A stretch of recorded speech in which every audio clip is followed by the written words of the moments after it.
ఎందుకు కానానీయులను వెళ్ళగొట్టాడు దేవుడు? వాళ్ళని ఎందుకు ఆ దేశము వెళ్ళగ్రక్కింది? కారణాలు ఏంటి? ఆ దేశంలో ప్రజలే చెడ్డవారా? ఇక చుట్టుపక్కల ఎవరో చెడ్డవారు లేరా? ఇప్పుడు సందేహం రాలేదా? వాగ్దాన దేశంలో ప్రవేశపెట్టాడు అని మనం అనుకుంటున్నాం. ఆ ప్రజలు ఏం చేశారు పాపం? ఆ ప్రజలు ఎందుకు ఆ ఆశీర్వాదకరమైన ఆ ఫలభరితమైన దేశం నుండి వాళ్ళని ఎందుకు అలా బయటికి గెంటేయవలసి వచ్చింది? వాళ్ళని గెంటేసి వీళ్ళని ఎందుకు దాంట్లో పెట్టాడు? కారణాలు తెలుసుకోవాలి. ఎందుకంటే ఎవరైనా మనల్ని బయట అడగొచ్చు. ఎట్లాగంటే, మీ దేవుడు స్వార్థపరుడా, మీ దేవుడు పక్షపాత అని అడగవచ్చు. కాదు అని మనం చెప్పినప్పుడు ఆ కానానీయులను ఎందుకు వెళ్ళగొట్టాడని అడుగుతారు. అప్పుడు మనకి సమాధానం ఉండాలి. అన్ని సందేహాలకు బైబిల్లో ఖచ్చితమైన జవాబు ఉంటుంది. దేవుడు అన్యాయంగా ఏ పని ఎప్పుడు చేయలేదు. ఆ వాక్యం చదివిస్తుంది, ఎవరి క్రియలకు తగిన ప్రతిఫలము దేవుడు ఆయన ఇస్తాడట. అది ఎలాగా? పక్షపాతం లేకుండా. అయితే ఈ కానానీయులు దేవుని ఎరగని ప్రజలు. వారు చేసినటువంటి దుష్కార్యాలు ఉన్నాయి, ఘోరమైనటువంటి దుష్కార్యాలు. అది ప్రపంచంలో చాలా అసహ్యమైనటువంటి పనులు చేశారు వాళ్ళు. అందుకు దేవుడు వారిని బయటికి, ఆ కానాను దేశం నుంచి వారిని బయటికి వెళ్ళగొట్టి తను ఏర్పరచుకున్నటువంటి ఇశ్రాయేలీయుల సమాజానికి దేవుడు ఆ దేశాన్ని వాళ్ళకి బహుమానంగా ఇచ్చాడు ఆయన. హల్లెలూయా. చూడండి, దేవుడు వీళ్ళు అరణ్య యాత్రలో వీళ్ళు ప్రయాణం చేస్తున్నప్పుడు మోసే ద్వారా ఇశ్రాయేలు ప్రజలతో మాట్లాడేవాడు. ఏంటంటే, మీరు విడిచి వచ్చినటువంటి ఐగుప్తు దేశం యొక్క ఆచారాన్ని బట్టి కానీ, మీరు వెళ్ళబోతున్నటువంటి ఆ కానాను యొక్క దేశం యొక్క ఆచారం చెప్పును కానీ మీరు నడవద్దు. ఏంటిది? ఆ ఆచారాలు అంత గొప్ప, అంత దేవుడికి అసహ్యత పుట్టించినవి ఉండాలి. అంత ఘోరమైనటువంటి కోపాన్ని దేవుడికి, ఆ ఆచారాలు దేవుడికి కోపం, ఉగ్రత రేపించేవి ఉండాలి. చూడండి, వాళ్ళని హెచ్చరిస్తున్నాడు. ఐగుప్తుల ఆచారాలు చెప్పిన మీరు నడవద్దు. మీరు ప్రవేశించబోతున్నటువంటి కానానీయులు, మీ ఎదుటి నుంచి వెళ్ళగొట్టబడుతున్నటువంటి ఆ కానానీయుల యొక్క ఆచారం చెప్పిన నడవద్దు అని దేవుడు చెప్పాడు. చూడండి, రెండు కారణాలు, బలమైన కారణాలు ఉంటాయి. అందరూ పాపం చేస్తారు. ప్రపంచంలో ఎవడు దేవుడిని ఎరగని వాళ్ళు పాపం చేస్తారు. వాళ్ళు దేవుడి సత్యం తెలియదు కాబట్టి. కానీ వీళ్ళు చేసింది చాలా ప్రత్యేకంగా ఉంటుంది పాపం. దేవుడు భూమి మీదకి మానవుడి యొక్క శ్రేయస్సును కోరడానికి వచ్చాడు తప్ప మానవుడిని బలి కోరడానికి దేవుడు భూమి మీదకి రాలేదు. ఈ లోకానికి రావడం కారణము మానవుల శ్రేయస్సు కొరకే వచ్చాడని బైబిల్ చెప్తా ఉంది. మానవులు మేలు కొరకే వచ్చాడని బైబిల్ చెప్తా ఉంది.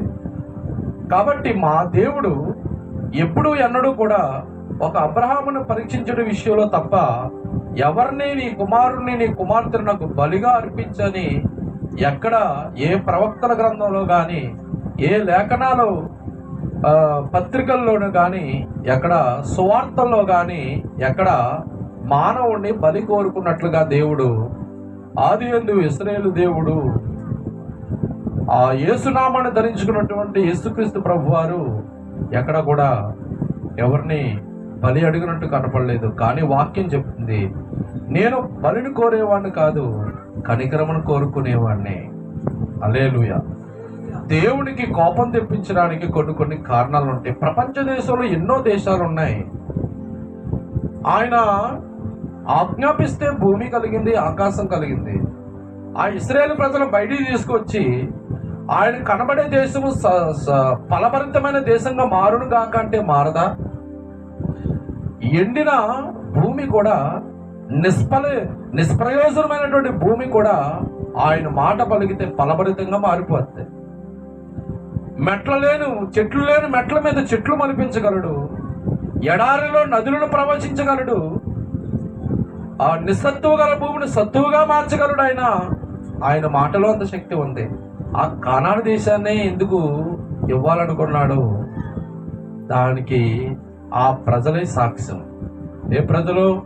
కానాను దేశస్తులే సాక్ష్యం. చుట్టుపక్కల ప్రపంచ దేశాల్లో ఎన్నో దేశాలు ఉన్నాయి, ఎంతో మంది ప్రజలు ఉన్నారు, ఎంతో మంది విచ్చలవాడిగా తిరుగుతున్నారు. కానీ వీరు చేసింది మాత్రం చాలా బహుఘోరమైన పాపం. అది నేటికి జరుగుతూ ఉంది. చూడండి, 2 విషయాలు చెప్పుకుని మనం క్లుప్తంగా ముగించుకుందాం. ఒకటి, మొట్టమొదట ఆ కానానీయులు వెళ్ళగొట్టడానికి మొదటి కారణం ఏంటంటే ఈ ప్రకృతి ధర్మానికి విరుద్ధంగా పాపం చేశారు. అది దేవుడికి అసహ్యంగా కనిపించింది. రెండవ పాపం ఏంటంటే వారు పూజించే అమోనీయుల సంతానమైనటువంటి వారి దేవుడైన మెలేకుకు వారి సంతానాన్ని అగ్నిలో దహించేసేవారు. ఆ 2 కారణాలు వారు వెళ్ళగొట్టబడ్డానికి. హల్లెలూయా. ఈ 2 ప్రధానమైన కారణాలు. ఇవి చాలా దేవుడికి అసహ్యత పుట్టించింది. వాళ్ళని ఆ దేశమే వ్రెల్ల గక్కించినంతగా అసహ్యత పుట్టించేసారు వాళ్ళు. దేవుని స్తోత్రం. హల్లెలూయా. చూడండి, మొట్టమొదట లేవీ కాండంలో 20 అధ్యాయం తీసి ఒక విషయాన్ని చదువుదాం. లేవీ కాండం 20 అధ్యాయంలో 23వ వచనం చదువుదాం.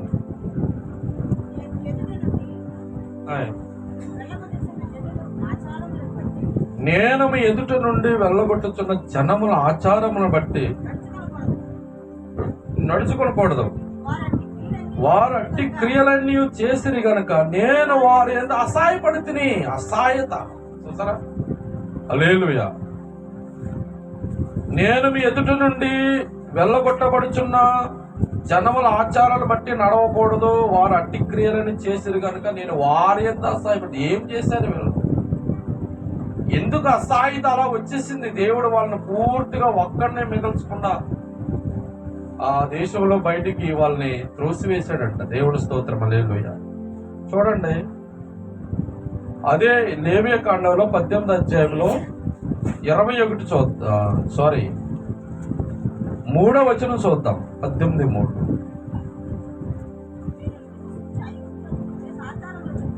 మీరు నివసించు ఐగుప్తు దేశముల ఆచారముల చొప్పున మీరు చేయకూడదు. నేను మిమ్మల్ని రప్పించుచున్న కానాను దేశ ఆచారాల చొప్పున మీరు చేయకూడదు. వారి కట్టడాలను బట్టి నడవకూడదు. మీరు నా విధులను గైకొనాలని ముందుగా ఇశ్రాయేలుని హెచ్చరిస్తున్నాడు. వారు చేసిన ఆచారాలు అసహ్యమైన వాటిని బట్టి నాకు చాలా అసహ్యత పుట్టింది. మిమ్మల్ని ఆ దేశంలో వారిని వెళ్ళగొట్టి నేను మిమ్మల్ని అక్కడ ప్రవేశపెడుతున్నాను. ఇక మీరు విడిచి వచ్చినటువంటి ఐగుప్తీయులు చేసిన పనులు కానీ, ఈ కానాను విడిచి వెళ్ళిపోతూ ఉన్నటువంటి ఆ కానానీయుల యొక్క ఆచారాలు చెప్పిన కానీ మీరు జీవించొద్దు. మీరు నా ఆజ్ఞలను నా కట్టడాలను అనుసరించి నడవాలి అని దేవుడు వారికి ఆ అరణ్యంలో ఉండగానే వారికి బోధిస్తూ ఉన్నాడు అనమాట. హల్లెలూయా. చూద్దాం. వారు మొట్టమొదట ప్రకృతి ధర్మానికి విరుద్ధమైనటువంటి పాపం. ఎందుకంటే దేవుడు భూమి మీద ఆదామును కలుగు చేసినప్పుడు ఆదాముకి సాటైన సహాయం కావాలని ఆదామును గాఢనిద్ర కలుగు చేసి అతని ప్రక్కట ఎముకలో ఒక ఎముకను తీసి ఆమెను స్త్రీగా చేసి ఆ స్త్రీ ఆదాముకు భార్యగా అనుగ్రహించబడింది. అది దేవుడు చేసిన ధర్మం. ఏంటండి? అది ప్రపంచంలో ఇప్పుడు ఈ ధర్మం కొనసాగుతుంది చాలా దిక్కుల. అది ధర్మం.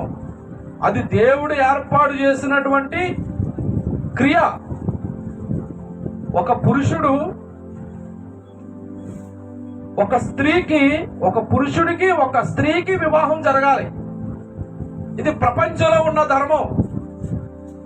ఈ ధర్మాన్ని కానీ ఎవడైనా దాటితే కనుక అది దేవునికి అసహాయమైన పని. హల్లెలూయా. ఇప్పుడు కానానీయులు దేవుడు ఏర్పాటు చేసిన ధర్మం కాక వాళ్ళు ఈ భూమి మీద ఈ ప్రకృతి ధర్మానికి విరోధంగా నడవటం మొదలు పెట్టారు. ఒక స్త్రీ ఒక పురుషుడు వివాహం చేసుకోవడం అది ప్రకృతి ధర్మం. హల్లెలూయా. మనమైనా అంతే, ఒక స్త్రీ ఒక పురుషుడు ఇద్దరు వివాహం ఆడాలి. అయితే చూడండి, వీళ్ళు చేసిన మొట్టమొదటి ధర్మానికి విరోధంగా చేసిన మొట్టమొదటిది ఏంటంటే, దేవుడు ఏర్పాటును కాక దేవుని యొక్క సంకల్పమును కాక వీళ్ళు ఏం చేస్తున్నారంటే, వీళ్ళు చేసిన క్రియలు ఎలాగున్నాయంటే చూడండి, 6వ వచనం చదవండి, 18:6. మీలో ఎవడను తమ రక్త సంబంధుల మానఛాదనమును తీయుటకు వారిని సమీపింపకూడదు. నేను యెహోవాను, నేను దేవుణ్ణి. మీ తల్లికి మీ తండ్రికి మానఛాదనముగా ఉన్న నీ తల్లి తీయకూడదు. ఆమె నీ తల్లి, ఆమె మానఛాదనము తీయకూడదు. నీ తండ్రి భార్య మానఛాదనము తీయకూడదు, అది నీ తండ్రిదే. నీ సహోదరి మానఛాదనము అనగా ఇంటిలో పుట్టినదేమి వెలుపల పుట్టినదేమి నీ తండ్రి యొక్క కుమార్తె అయినను నీ తల్లి కుమార్తె అయినను మానఛాదనము తీయకూడదు అన్నాడు దేవుడు. హల్లెలూయా. ఇట్లాగా ఎవరైనా చేస్తే అది ప్రకృతి ధర్మానికి విరోధంగా చేసిన పాపం. ఈ కానానీయులందరూ కూడా ఇక్కడ ఏమైతే 6 నుంచి కింద 23వ వచనం వరకు ఏమైతే బైబిల్లో ఇక్కడ ఈ అధ్యాయంలో ఈ 18వ అధ్యాయంలో 6 నుంచి 23 వచనం వరకు కూడా ఏమైతే దేవుడు రాయించాడో అవన్నీ కానానీయుల జీవితంలో జరిగినాయి అన్నమాట. అంటే భార్యాభర్తల లైంగిక సంబంధము పవిత్రంగా ఉండాలని దేవుడు కోరుకున్నాడు. వివాహము అన్ని విషయములలో ఘనమైనది, పానుపు నిష్కలంకమైనది. అంటే భార్యాభర్తల యొక్క సంబంధము పవిత్రమైనది ఉండాలి. అయితే వీళ్ళు ఏం చేస్తున్నారో తెలుసా, ఒక స్త్రీ ఒక పురుషుడికి వివాహము కాకుండా అది ధర్మాన్ని ఆ ధర్మాన్ని దాటి వెళ్ళి వీళ్ళు కానానీయులు ఏం చేస్తున్నారో తెలుసండి, ఒక స్త్రీని పెళ్లి చేసుకోవటం, ఆ స్త్రీ యొక్క తల్లిని కూడా పెళ్లి చేసుకోవటం,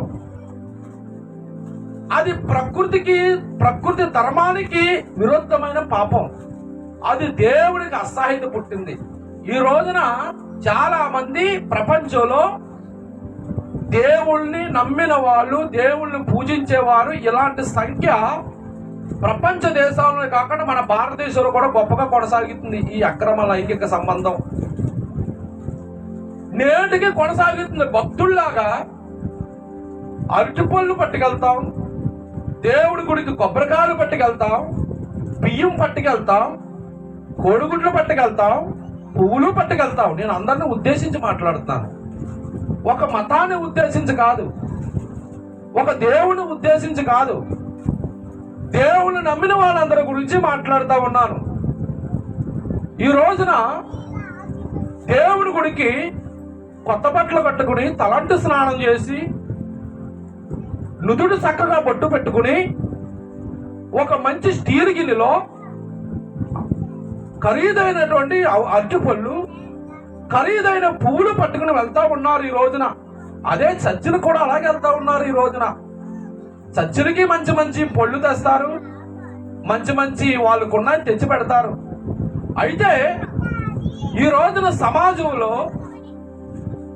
ప్రపంచంలో అనేక చోట్ల రాష్ట్రాల వ్యాప్తంగాను, పట్టణాల వ్యాప్తంగాను, గ్రామాల వ్యాప్తంగాను బైబిల్లో రాయబడిన చెడుతనం బహుగా విస్తరించింది. హల్లెలూయా. ఏంటిది చెడుతనం అంటే, ఒకడు ఒక ఆమెని పెళ్లి చేసుకుని ఆమె తల్లిని కూడా పెళ్లి చేసుకుని ఆమె మనశ్శాసనం తీసేవారు చాలా మంది ఉన్నారు. ఇది అక్రమ లైంగిక సంబంధం. ఇది దేవుడు ఓర్వలేడు. వాళ్ళు కానానీయులు అలా చేశారు, మీరు అలా చేయకండి అన్నాడు ఆయన. కానానీయులు అలాగా ఏమైనటువంటి పనులు చేసి నాకు అసహాయత పుట్టించారు, మీరు అట్లా చేయకండి అని ఇశ్రాయేలు ప్రజలకు చక్కగా దగ్గర కూర్చున్నట్టు బోధిస్తా ఉన్నాడు ఆయన. దేవుని స్తోత్రం, హల్లెలూయా. అలాగ వాళ్ళు తల్లిని, ఆమె తల్లి, ఒక స్త్రీని, ఆమె తల్లిని కూడా వారితో పాపం చేసే వాళ్ళు ఈ రోజున భూమి మీద చాలా మంది ఉన్నారు. భక్తులు అనబడి అలాగ పిలువబడి ఇలాగ పిలువబడిన వారు అనేకులు ఉన్నారు ఈ రోజున. అది దేవుని దృష్టికి చాలా అసహాయత పుట్టించే క్రియ. కానీ దేవుని ధర్మం ఏంటి? ఆయన చేసే ఆ ఏదైనా తోటలో ఆయన నియమించినటువంటి కట్టడేంటి? పురుషుడు స్త్రీ ఇద్దరు భార్యాభర్తలు వారు చనిపోయేదాకా వారి వేడని బంధంగా ఉండాలి, ఒకరినొకరు రత్తుకుని వారు ఏక శరీరమై ఉండాలని దేవుడు చెప్పాడు. ఆ ఇద్దరు కలిపి ఆ స్త్రీ తన భర్త శరీరం మీద అధికారం చెలాయించాలి. ఆ స్త్రీ, ఆ పురుషుడు తన భార్య యొక్క శరీరం మీద అధికారాన్ని చెలాయించాలి తప్ప ఆ స్త్రీ తల్లి మీద అధికారాన్ని చెలాయించాలని దేవుడు ఎవడిచ్చాడు వీళ్ళకి హక్కు? ఎవడు ఇవ్వలేదు. భూమి మీద దేవుడు ఇవ్వలేదు అలాగా. కానీ ఈ రోజున గుడికి వెళ్తున్నానని చెప్పి ఇలా చేసిన వాళ్ళు లెక్క పెడితే 170 మంది ఉన్నారు. 170 మంది. ఆ స్త్రీని తన తల్లిని కూడా మనసాధనం తీసే భక్తులని పేరు పెట్టి పిలువబడిన వారు 170% ఈ రోజున మన భారతదేశంలో కదా, మన ఆంధ్ర రాష్ట్రంలో, మన తూర్పుగోదావరిలో కూడా ఉన్నారు ఇలాంటి వాళ్ళు. పేరుకి వీళ్ళు ఆ అరటి పళ్ళు చాలా రుచికరగా ఉంటాయి, ఆ పువ్వులు వాసన మకరందంగా ఉంటది, వాడు ఎట్టుకెళ్ళే ఆ కొన్ని ఆ పరిమళ ద్రవ్యాలు చాలా వాసన ఇస్తాయి. దేవుడు అది కోరుకోవట్లేదు. దేవుడు నియమించిన ధర్మాన్ని నువ్వు పట్టి దాన్ని పాటిస్తేనే అదే దేవుడు కోరుకున్నాడు తప్ప దేవుడు విధించని విధిలో నువ్వు నడుస్తూ ఎంత తీయగున్న అట్టుపుల్లు అట్టుకెళ్తే లాభం ఏంటి దేవుడికి? ఎంత పరిమళ వాసనిచ్చే పువ్వులు అట్టుకెళ్తే ఏంటి దేవుడికి? నీ బ్రతుకు దేవుని విధిని అనుసరించి నడుస్తూ ఉందా? నీ జీవితం దేవుని విధిని గైకొని జీవిస్తా ఉందా? దేవుడి విధిని ఎవడైతే గైకుంటాడో వాడే నిజమైన భక్తుడు ప్రపంచంలో. అయితే వీళ్ళు చాలా మనం చదువుతా ఉంటే ఆ కానానీయులు చేసిన ఆ ప్రకృతి ధర్మానికి విరుద్ధమైన పనులు మనకే ఎక్కాసం పడుతుంది, ఇంకా దేవుడికి ఎంత ఎక్కాసం పడుతుందో. హల్లెలూయా. చూడండి, మరి చాలా తప్పులు చేశారు వాళ్ళు. మనం ఒకవేళ మీరు అన్ని చదువుకుంటే కానానీయులు ఎందుకు వెళ్ళగొట్టాలి అంటే, వెళ్ళగొట్టబడాలి కారణం ఏంటంటే, ఇంటికి వెళ్ళిన తర్వాత ఈ లేవియాకాండం 18 అధ్యాయంలో 6 నుంచి 23 వచనాలు చదవండి, అక్కడ చాలా ఉంటాయి. అలాగే 20 అధ్యాయంలో 20 అధ్యాయం నుంచి మొదటి వచనం నుంచి మరి 24 వచనం వరకు చదవండి. అక్కడ కానానీయులు వారి అసహ్యమైన కార్యాలు ఏంటో బయటపడతాయి. ఆ విషయాన్ని బట్టి దేవుడు వారిని బయటికి గంటే వచ్చింది మొదటి కారణం. హల్లెలూయా. అదే కాకుండా మరి దేవుడు ప్రకృతి ధర్మంగా ఒక స్త్రీ పురుషుడికి వివాహం చేశాడు. భార్య భర్తలు మాత్రమే వారు కలిసి ఉండాలి అంటే, వీళ్ళు అలా కాకుండా మితిమీరి ఎక్కసమైనటువంటి దేవుడికి ఎక్కసం వచ్చినటువంటి పాపం చేస్తా ఉన్నారు. వాయ లేదు, వరుస లేదు, పెద్ద తల్లి లేదు, పిన్న తల్లి లేదు, అక్క లేదు, లేకపోతే మేనత్త లేదు. ఈ రోజున పాపం చేయడానికి మరి వీడి పేరుకి తెల్ల బట్టలు తగిలించుకుని దగదగ ఒక బొట్టు పెట్టుకుని గుడికి వెళ్తా ఉంటారు, లేకపోతే బట్టు తీసి క్రైస్తవ చర్చిలకు వెళ్తా ఉంటారు చాలా మంది. కానీ దేవుడి విధిని వక్రించి నడిచేవారు ఈ రోజు చాలా మంది ఉన్నారు. ఆ రోజున కానానీయులకు ఏ గతి పట్టిందో, ఈ రోజున కానానీయులు చేసినటువంటి అసహ్యమైన కార్యాలు ఏ దేశంలో అయితే, ఏ రాష్ట్రంలో అయితే, ఏ జిల్లాలో అయితే, ఏ గ్రామంలో అయితే ఇది ఎవడైతే కొనసాగిస్తాడు వాడి జీవితం అలాగే నాశనం అవును గాక.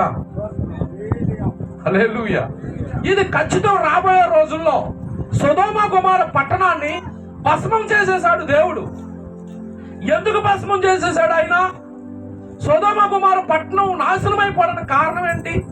వాళ్ళు కూడా విపరీత బుద్ధి కలిగి ఉన్నారు, కామ తురతను కలిగి ఉన్నారు, దురానురాగాన్ని కలిగి ఉన్నారు. పిల్లలు లేదు, వృద్ధులు లేదు, నడిప్రాయులు లేరు, పెద్దలు లేరు, అందరూ పాప స్వభావాన్ని కలిగి ఉన్నారు. స్త్రీ యొక్క స్వభావ ధర్మానికి విరుద్ధంగా నడుస్తున్నారు.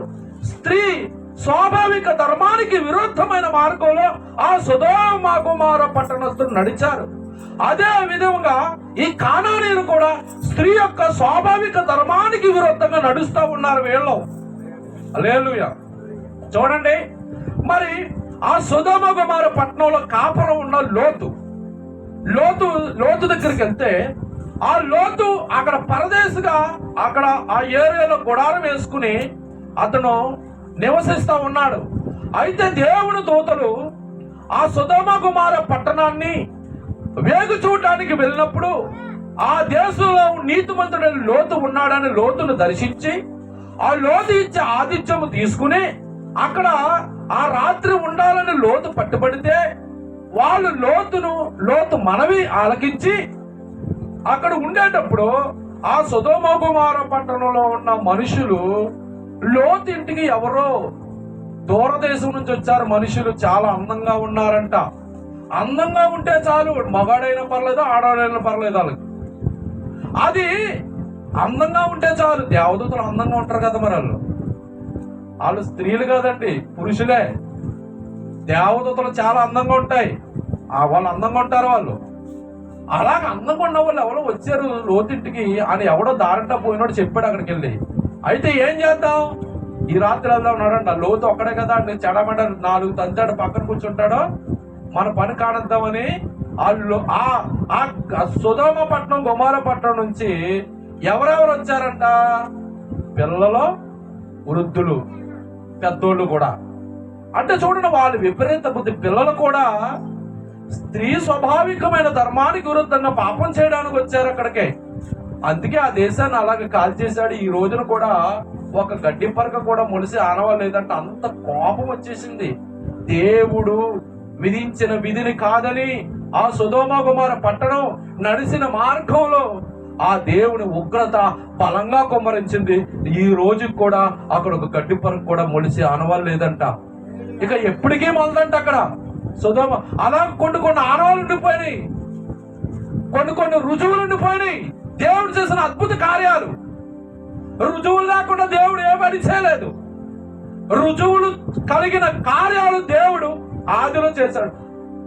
దృష్టాంతంగా వాటిని మనం జ్ఞాపకం చేసుకుని బుద్ధి రావాలని కొన్ని శత్రువులకు జరిగినటువంటి విషయాలు, వారు పొందుకునే శిక్షలు కూడా ఈ రోజున మనకి కొన్ని రుజువులుగా, దృష్టాంతాలుగా మన ఎదుట నేటికి సజీవ సాక్ష్యాలుగా కనబడతా ఉన్నాయి.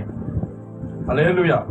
చూడండి, మన సొదొమ గొమొర్రా పట్టణస్థులు ఆ లోతు ఇంటికి వచ్చిన ఆ అందమైన మనుషులను వారితో అక్రమ లైంగిక సంబంధంతో వారితో గడపడానికి లోతు దగ్గరకు వచ్చి లోతును పిలిచి, నీ ఇంటికి వచ్చిన మనుషులు ఎవరో ఈ రాత్రి మా దగ్గర పంపించు, వారితో మేము కలాలి అని లోతును పట్టుబడతా ఉన్నారు, లోతును ఇబ్బంది పెడతా ఉన్నారు. దేవుడు వారికి కనుమొప్పుని కలుగు చేశాడట. రాత్రంతా తడుముకున్నారు. ఎక్కడ కూడా తలుపు ద్వారం వాళ్ళకి తెరలేదంట. అంత కట్టుక మబ్బు కలుగు చేశాడు దేవుడు వాళ్ళకి. హల్లెలూయా. అయితే దేవుడు చూడండి, వారు అలాంటి విపరీతమైన బుద్ధి, దేవుడు విధించిన విధి కాక స్వలింగ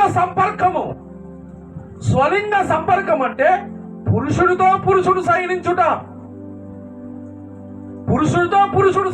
ఎంత కామ వికారమైన పని, ఎంత దురానురాగం ఇది. దేవుడికి ఎంత హేయమను. ఆది కాలంలో దేవుడు పురుషుడిని వివాహం చేశాడా? ఒక స్త్రీకి పురుషుడికి వివాహం చేశాడు. అది ధర్మం. నచ్చితే ఒక అమ్మాయి ముసలి వ్యక్తినైనా చేసుకోవచ్చు, నచ్చితే ఒక ముసలాడు చిన్న అమ్మాయినైనా చేసుకోవచ్చు, అది తప్పు లేదు. కానీ పురుషుడిని వివాహమాడుట దేవుని సృష్టికి, దేవుని ధర్మానికి అది వ్యతిరేకత, అసహ్యత పుట్టించేది. అయితే వీళ్ళు స్వలింగ సంపర్కము అంటే పురుషుడితో పురుషుడు సైనించాలి. ఇప్పుడు ఆ లోతింట్లో ఉన్న పురుషుడితో ఆ సొదొమ గొమొర్రా పట్టణస్థులు వచ్చి పాపం చెయ్యాలని చాలా ఇబ్బంది పెడతా ఉన్నారు లోతుని. కానీ దేవుడు వారి కోరికలను తీర్చుకోవడానికి అవకాశం ఇవ్వలేదు. తర్వాత మరి వాళ్ళు వేగు చూసిన తర్వాత ఆ పట్టణమంతా చూసి తర్వాత దేవుడు ఏం చేశాడంటే లోతును తన యొక్క కుటుంబాన్ని బయటకు తీసుకెళ్లిన తర్వాత ఆకాశము నుండి అగ్ని గంధకాలు కురిపించి ఆ సొదొమ గొమొర్రా పట్టణాన్ని పూర్తిగా భస్మం చేసేసాడంట. ఈనాటికి కూడా ఒక గడ్డి పరక కాదు కదా, ఒక చెట్టు కూడా అక్కడ ఉండే దాఖలు లేవంట. అది నేటికి పాపం చేసే వాళ్ళందరికీ సాదృశ్యంగా కనబడుతుంది. హల్లెలూయా. మరి చూడండి, అలాగే ఈ కానానీయులు కూడా ఆ సొదొమ గొమొర్రా పట్టణస్థులు అనుసరించిన మార్గానే నడిచారంట. హల్లెలూయా. వీళ్ళు కూడా స్వలింగ సంపర్కులై వాళ్ళు అక్రమ లైంగిక సంబంధాన్ని పెట్టుకున్నారు. వాళ్ళు చూడండి 18లో 22వ వచనం, స్త్రీ సైనము వలె పురుష సైనము కూడదు. ఏంటండి? స్త్రీ సైనము వలె పురుష సైనము కూడదు. హల్లెలూయా. అంటే భార్య భర్తలకు మధ్య జరిగిన సంబంధము ఒక పురుషుడికి మధ్య అలాంటి అవనీచమైన సంబంధం జరగకూడదని అర్థం. కానీ వీళ్ళు ఏం చేస్తున్నారు? ఆ సంబంధాలు పెట్టుకుంటున్నారు వీళ్ళు. అయితే ఒక పురుషుడు స్వలింగ సంపర్కము జరిగించిన వాడికి దేవుడు ఏ శిక్ష విధిస్తానన్నాడు? 19వ అధ్యాయము 23వ వచనం, అదే లేవియకాండంలో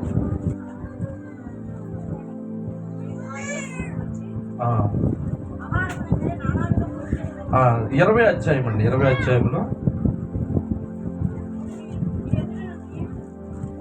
13వ వచనం అండి. 20 లేవియకాండం 13:20 ఒకడు స్త్రీతో శయనించినట్టు పురుషునితో శయనించిన ఎడల వారిద్దరు హేయక్రియ చేసిరి గనుక వారికి మరణ శిక్ష విధించవలెను. ఎందుకు మరణ శిక్ష అంటే ఇది దేవుడి విరుద్ధములకు వ్యతిరేకం, దేవుడు విధికి వ్యతిరేకమైన పని. దేవుడు స్థాపించిన విధి ఏంటంటే స్త్రీకి పురుషుడికి మధ్య వివాహం జరగాలి. ఈ రోజున చాలా చోట్ల పురుషులు వివాహం చేసుకుంటున్నారు, స్త్రీలకి స్త్రీలు వివాహం చేసుకుంటున్నారు. ఇలా చేసుకునే వాడికి ఖచ్చితంగా ఇక్కడ రాయబడిన శిక్షే తథ్యం. ఎలాగా? ఎవరైతే ఇప్పుడు ప్రపంచంలో భారతదేశంలో పురుషులు ఎవరైతే వివాహం చేసుకుంటున్నాడో, స్త్రీలకు స్త్రీలు అయితే ఎవరు వివాహం చేసుకుంటున్నారో అది ప్రకృతి ధర్మానికి విరుద్ధమైన పని కనుక ఎవరైతే ప్రకృతి ధర్మానికి విరుద్ధమైన పని చేస్తాడో దేవుడు వారందరికీ మరణ శిక్ష విధిస్తాడట. వాళ్ళు ఎంత మంచోడైనా పర్లేదు, వాడు ఆస్తి పేదలకు ఇచ్చినా పర్లేదు, కానీ వాడు నడిసే విధి వక్రమైన విధిలోకి వెళ్ళాడు కాబట్టి వాడికి ఖచ్చితంగా మరణ శిక్షే. ఒక కులం ఒక చూడండి, అంటరాని కులము, గొప్ప కులం, అంటరానిలో ఉన్న కులము స్త్రీ గొప్ప కులంలో ఉన్న పురుషుని పెళ్లి చేసుకున్నా ఏ తప్పు లేదు. గొప్ప కులంలో ఉన్న వ్యక్తి అంటరాని ఉన్న కులంలో స్త్రీని పెళ్లి చేసుకున్నా ఏ తప్పు లేదు. అది దేవుడు విధించిన విధి. వివాహానికి మనసు తప్ప ఆస్తులు అంతస్తులు లేవు, పైన కింద అనే భేదం లేదు. మనసులకు నచ్చితే ఒక పేదింటి పిల్ల గొప్పింటి వ్యక్తిని చేసుకోవచ్చు, ఒక గొప్పింటి వ్యక్తి పేదింటి పిల్లను చేసుకోవచ్చు, ఒక గొప్పింటి పిల్ల పేదింటి అబ్బాయిని చేసుకోవచ్చు. ఏ తప్పు దాంట్లో లేదు. దీనికి కాదని ఒక పేదింటి వాడు గొప్పింటి పురుషుణ్ణి, పేదింటి పురుషుడు గొప్పింటి పురుషుని చేసుకున్నాడా అది దేవునికి హేయమైన కార్యము.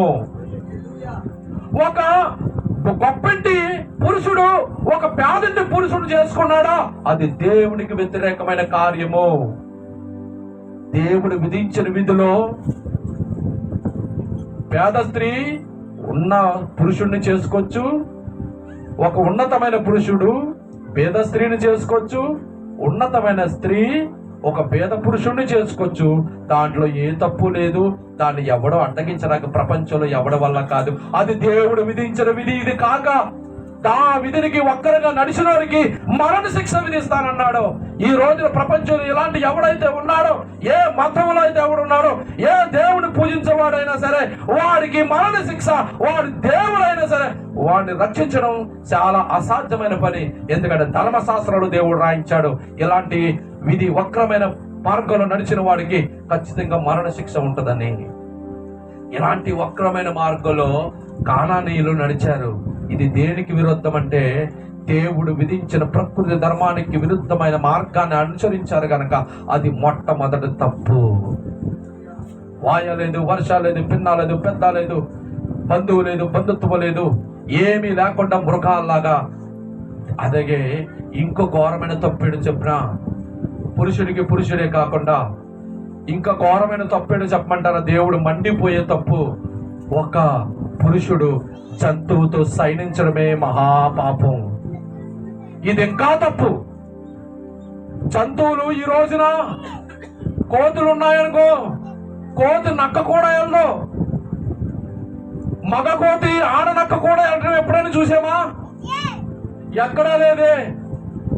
పోనీ మగ కుక్క ఆడ ఎలుగుబంటి ఎక్కడ కూడా చూసామా? ఈ మృగాల కన్నా దరిద్రం అయిపోయారు మానవ మృగాలు. మానవ మృగాలు జంతువులు దేవుడు చేసిన జంతువుల కంటే పరి తెగించి జీవిస్తున్నారు ఈ రోజున మానవ మృగాలు. ఆ రోజున కానానీయులు మానవ మృగాలుగా ప్రవర్తించారు. ఒక మానవుడిగా దేవుడు చేసుకున్నాడు. దేవుడు ఎంతో ఇష్టపడ్డాడు. సమస్తమును జనులు ఆయన ద్వారానే సృజించబడెను. ఎవడు తనకు తానే సృజించుకోలేదని వాక్యం సెలవిస్తుంది. ప్రపంచంలో ప్రతి మానవుడిని కూడా దేవుని స్వరూపును సృజిస్తే ఆ మానవుడు ఆ క్రూర మృగం, ఆ యొక్క పశువు కంటే దిగజారిపోయిన స్థితిలో ఉన్నాడు వాడు చేసిన క్రియలను బట్టి. ఈ రోజున లేరా జంతువులతో సైనించేవారు? లేరా జంతువులతో మోహించేవారు? లేరా? ఆ కానానీయులు అలా చేశారు. వాళ్ళు కూడా వాళ్ళు వాయవలస లేకుండా ప్రవర్తించడమే కాకుండా పురుషుడితో పురుషుడు, స్త్రీతో స్త్రీతో కలిసి అవనీచమైన పాపము చేయడమే కాకుండా ఇంకా దిగజారిపోయిన పాపం ఏంటంటే మానవుడు మృగముగా మారి కనిపించే జంతువుతో కూడా పాపం చేయడానికి పూనుకున్నాడు. అందుకే వారిని కఠినంగా శిక్షించి బయటికి తోలేశాడు. అదే కారణం. అది బలమైన కారణాలు. చూడండి, అది కూడా దీంట్లో రాయించబడింది. 23వ వచనం, ఏ జంతువునందు నిష్కారణము చేసి దాని వలన అపవిత్రత కలుగు చేసుకోకూడదు. జంతువు స్త్రీని పొందినట్లు ఆమె దాని ఎదుటి నిలవరాదు. ఆధ్యాత్మిక అర్థం చేసుకోగలరు. ఇలాంటి ఘోరమైన పాపము చేశారు కానానీయులు. వెళ్ళగొట్టబడ్డానికి కారణం అదే. ఎందుకు వీళ్ళు తరివేశారు అనుకునేవాడిని అంతమంది. ఎందుకు దేవుడు ఎలా చేశాడు, వీళ్ళు చేసింది ఏంటి అనుకునేవాడిని చాలాసార్లు చదివినప్పుడు నాకు అర్థమయ్యేది కాదు. వీళ్ళు అసలు మనకలాంటి వాళ్ళే కదా. ఏంటి కానానీయులు తరివేటి కారణం ఏంటంటే ఆ వాక్యం చదువుకున్నప్పుడల్లా ఈ కనబడుతూ ఉంటే అప్పుడు నాకు అర్థమైంది వీళ్ళు చేసిన అసహ్యమైన కార్యాలను బట్టే దేవుడు వీళ్ళని తరిమేశాడని అర్థమైంది నాకు. హల్లెలూయా. నెంబర్ 1 ఏంటంటే వారు చేసిన పాపం ఏంటంటే దేవుడు విధించిన ప్రకృతి ధర్మానికి విరుద్ధమైనటువంటి పాపం చేశారు. రెండవ పాపం ఏంటంటే చూడండి,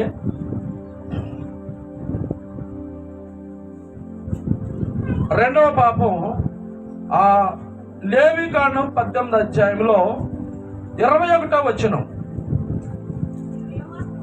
నీవు ఏమాత్రమును నీ సంతానమును మెలేకు నిమిత్తము అగ్నిగుండమును దాటనీయకూడదు, నీ దేవుని నామమును అపవిత్రపరచకూడదు, నేను యెహోవాను అన్నాడు.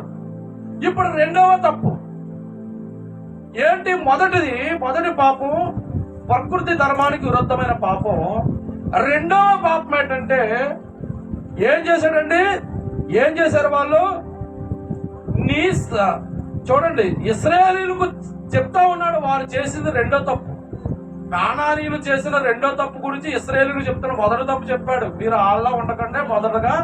అలాగే రెండవది కూడా చెప్తున్నాడు, ఏంటి వాళ్ళు? నీవు ఏమాత్రమును నీ సంతానమును మెలేకు నిమిత్తము అగ్నిగుండము దాటనీయకూడదు, నీ దేవుడైన యెహోవా నామమును అపవిత్రపరచకూడదు. ఇది రెండవ తప్పు, కానానీయులు చేసిన తప్పు. ఎందుకంటే దేవుడు బలిని కోరుకునేవాడు కానీ నేను బలిని కోరుకోలేదు, కనికరమునే కోరుకున్నాను అన్నాడు ఆయన. అయితే ప్రపంచంలో దేవతలందరికీ బైబిలు దేవుడు చాలా భిన్నమైన దేవుడు. మొట్టమొదట ప్రపంచంలో ఉన్న దేవుళ్ళందరికంటే బైబిలు దేవుడు చాలా భిన్నమైన దేవుడు. బైబిలు దేవుడు ఎవరిని కూడా బలి కోరుకోలేదు. ఎవరిని ఆ ఇసాకు నిమిత్తము అబ్రహామును పరీక్షించడానికి బలి అడిగాడు గాని అక్కడ బలి జరగనివ్వలేదు. తన విశ్వాసాన్ని పరీక్షించడానికి మాత్రమే అక్కడ అడిగాడు. విశ్వాసుల అబ్రహాము నిలబడ్డాడు. హల్లెలూయా. ఇక ఎప్పుడూ కూడా మీ పిల్లల్ని, మీకు పుట్టిన కుమారులను, మీకు పుట్టిన కుమార్తెలను నాకు మీరు బలేయండి, అప్పుడు మీకు మోక్ష మార్గం ఇస్తానని చెప్పలేదు.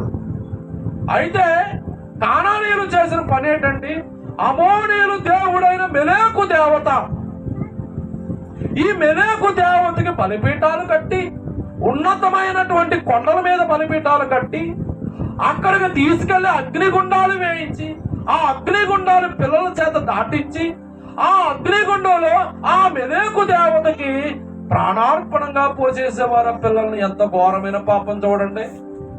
దేవుడు ఏది కూడా ఊరికనే చేయడండి, ఆయన ఊరికనే శిక్షించడం.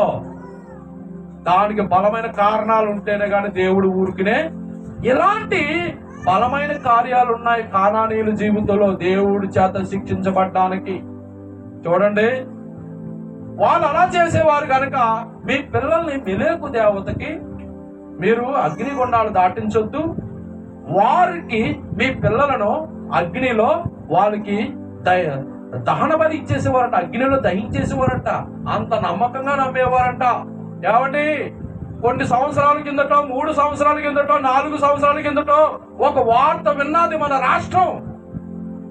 ఇలాంటి ఎవడో బయట పెట్టడు కానీ, ఎవడైనా దేవుని నమ్ముకో అంటే ఆడి మీదకి కర్రలేసుకుని లేచి వచ్చేది సమాజం అంతే. ఒక వార్త మనందరికీ తెలుసు, రాష్ట్రంలో ప్రముఖులకు తెలుసు, రాష్ట్రంలో భక్తులుగా పిలువబడే వారికి తెలుసు, అనేక రకాలుగా పిలువబడుతున్న చాలా మంది భక్తులకు తెలుసు. ఒక జిల్లాలో ఒక దంపతులు, జ్ఞానము గల దంపతులు, ఉన్నతమైన ఉద్యోగం చేసే దంపతులు, వారి పిల్లలను ఎవడో చెప్పాడని దేవతకు బలిగా అర్పించలేదా? మరి దీన్ని ఎందుకు నొక్కేస్తున్నారు చాలా మంది? మతోన్మాదం ఎక్కువ ఉంది. నిజంగా నువ్వు దేవుడి మీద ప్రేమ ఉంటే ఆ ఇద్దరు పిల్లల్ని దేవత ఎందుకు బలి కోరుకుంటుందని అడగడానికి ఒక్కడికి నోరు లేదు. మనం ఎక్కడైనా సువార్త ప్రకటిస్తే మనం ఏదో పడి బూతులు తిట్టేవారు ఎంతో మంది ఉన్నారు. మరి అలాంటి నేను తిట్టలేదే ఆ రోజు? అలాంటి పనులు చేస్తే వాడిని ఎవడు బయటకు లాగలేదే? ఇది చాలా దుష్కార్యం. హల్లెలూయా. ఇది చాలా దుష్కార్యం. ఒక దేవత నీ పిల్లలను, నీ దేవుడైన యెహోవా ఇచ్చు గర్భఫలాన్ని బలిగా కోరుకుంటాడా దేవుడు? లోకము అవిశ్వాసులకు కళ్ళుకి ఈ యుగ సంబంధమైన దేవత గుడ్డితనం కలుగు చేసింది కాబట్టి వారికి ఇచ్చిన పిల్లలను తీసుకెళ్లి ఆ దేవతకు బలిగా అర్పించారు ఆ బుద్ధి లేని వాళ్ళు. హల్లెలూయా. అర్థమవుతుందండి? కానానీయులు చేసిన ఇలాంటి పనులు. ఆ కానానీయులు వెంబడించే వాళ్ళు ఈ రోజున మన రాష్ట్రంలో చుట్టుపక్కల జిల్లాల్లో చాలా మంది ఉన్నారు. దేవుడు బలిని కోరుకోడు. దేవుడు మన కొరకు అవసరమైతే బలైపోయాడు. దేవుడు మానవు ఒకవేళ నిజమైన దేవుడివే అయితే మానవుడు శ్రేయస్సును కోరుకోవాలి తప్ప మానవుడు నీకు బలిగా ఎప్పుడు అవ్వకూడదు. బైబిల్లో ఉన్న దేవుడు భిన్నమైన దేవుడు. మానవుడు ఎవరిని కూడా బలి కోరుకోలేదు, కానీ పాపంలో ఉన్న మానవుడి కొరకు దేవుడే బలైపోయాడు. అది దేవత్వం అనుకున్నటువంటి ప్రాముఖ్యమైన లక్షణం. హల్లెలూయా, స్తోత్రం. చూడండి, మరి మనం చాలా దుర్మార్గమైన వార్త రోజున విన్నాం. అది యూట్యూబ్లో, న్యూస్ పేపర్లో అనేక రకాల వార్తా విశేషాలు వైరల్ అయింది. ఎవడో కూడా నోరు తెరవలేదే, ఎవడో కూడా దానికి సమాధానం చెప్పలేదే. అయ్యో బుద్ధి లేని వాళ్ళారా, జ్ఞానవంతులారా, అజ్ఞానమైన పనులు మీరు ఎందుకు చేశారని దాన్ని ఎవడో కూడా విమర్శించలేదే. అది చాలా దుష్కామ కార్యం కదా.